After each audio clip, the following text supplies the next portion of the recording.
By that I mean that my sister and I took, alternate afternoons with mother.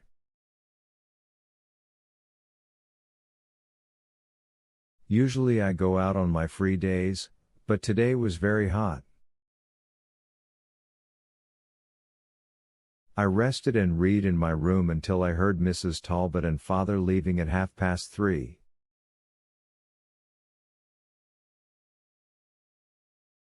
Then I remembered that Peggy, the housemaid, was having her afternoon off and that mother had scolded her severely that morning.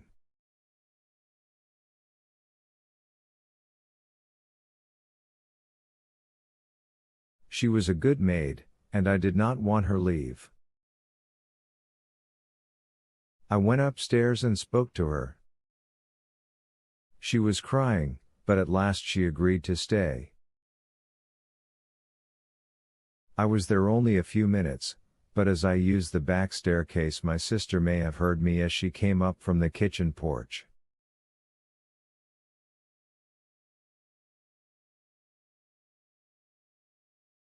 I did not hear her call, however. I was running the water when she, Emily, came into my room with the news. She could hardly speak, and at first I did not hear her. Then I threw on something, took a glance into mother's room and after calling to the servants I ran downstairs.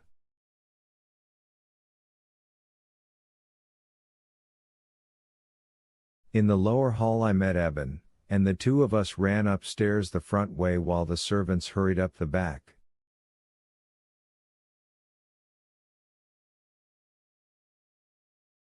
Eben then closed the door into mother's room and started out to get a policeman. He was running.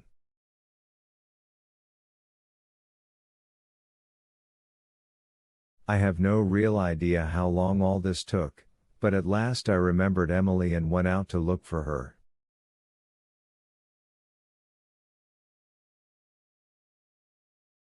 She was lying on the ground, and Lou Hall was stooping over her. Lou and I brought her in. Father had met Eben on the street and been told. We found him collapsed in the library, and soon after that the police came.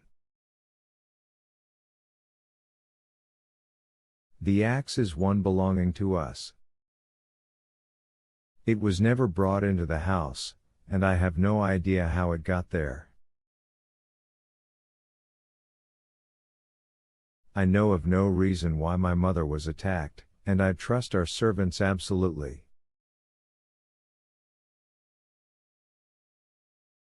Two of the women and Eben have been with us for many years. Peggy has been with us only a short time, but she had neither reason nor opportunity to do this thing.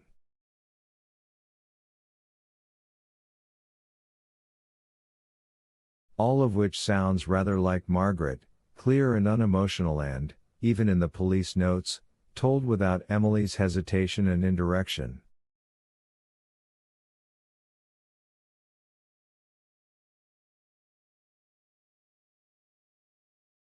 Mr. Lancaster's story to the police was much more vague. He was still profoundly shocked, but in his account he was quite clear as to the essential facts.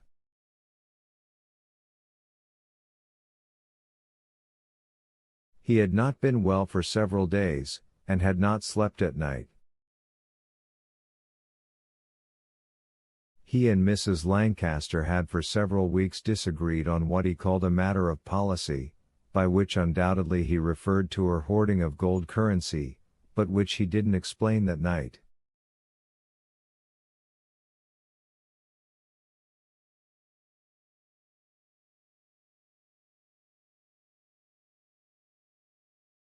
In her condition he did not like to argue with her, but he had been considerably upset. That day he had read all morning in the library. Before going into lunch he had made his usual noon visit to his wife. Emily was out, and he found Mrs. Lancaster silent and rather fretful, and had laid it to the heat.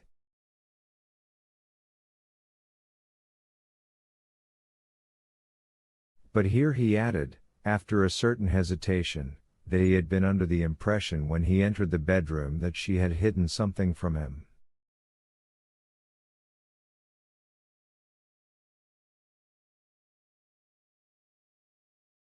Asked what it might have been, he said that he had no idea, and might even have been mistaken. He was merely trying to remember all that he could.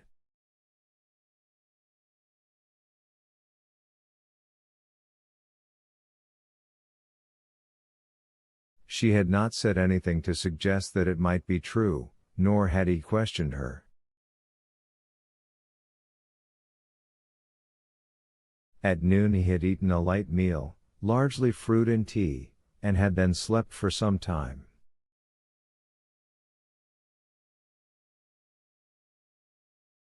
He had not gone upstairs at all, but being roused by Mrs. Talbot's voice as she started down, had got his hat and left the house when she did.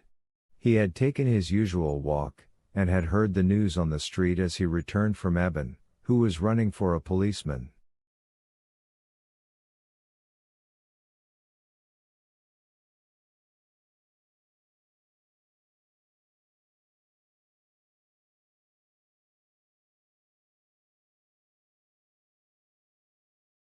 Asked as to his usual walk, he stated what we all knew, that it was his habit to go out through the Crescent Gates, and to go past the hospital and toward the shopping district a half-mile away.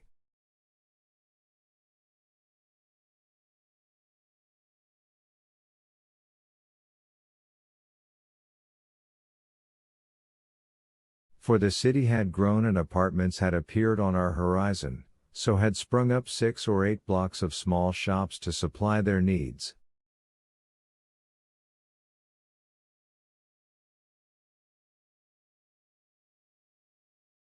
Even the Crescent, which for a long time ignored them and did its buying downtown, had at last recognized and patronized them.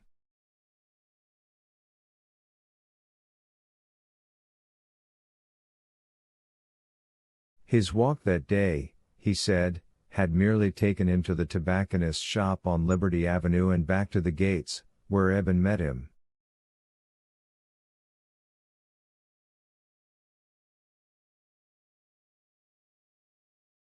Unfortunately, and this is when the police determined to make a second and intensive search of the house, there were 2 things about Mr. Lancaster's statement which set Inspector Briggs to thinking, and thinking hard.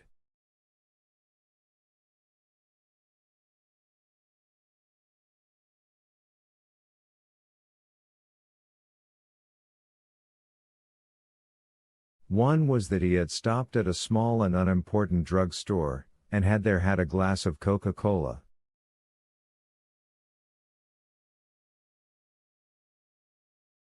As we happen to know, the inspector said later, the drug store he mentioned had been padlocked that day for an infringement of the Volstead Act on the premises.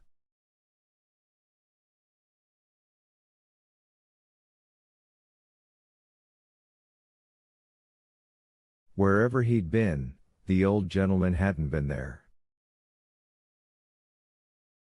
And then came this girl Peggy with her story and, well, we began to wonder.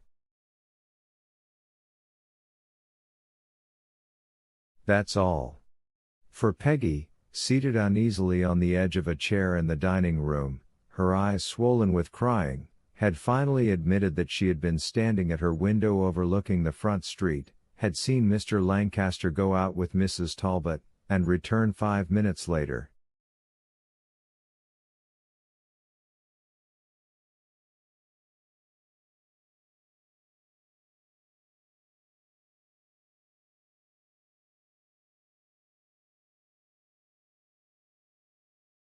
I don't want them to know I said so, she had whispered, but that's the truth.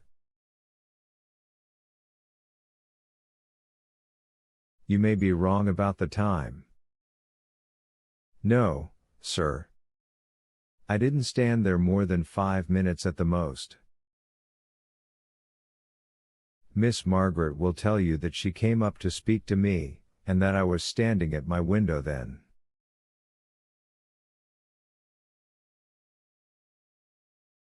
Maybe she'll know the time. Did you tell Miss Margaret that Mr. Lancaster had come back?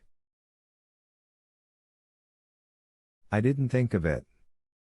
You see, the old Mrs. Lancaster had acted very mean to me that morning, and I was thinking about leaving.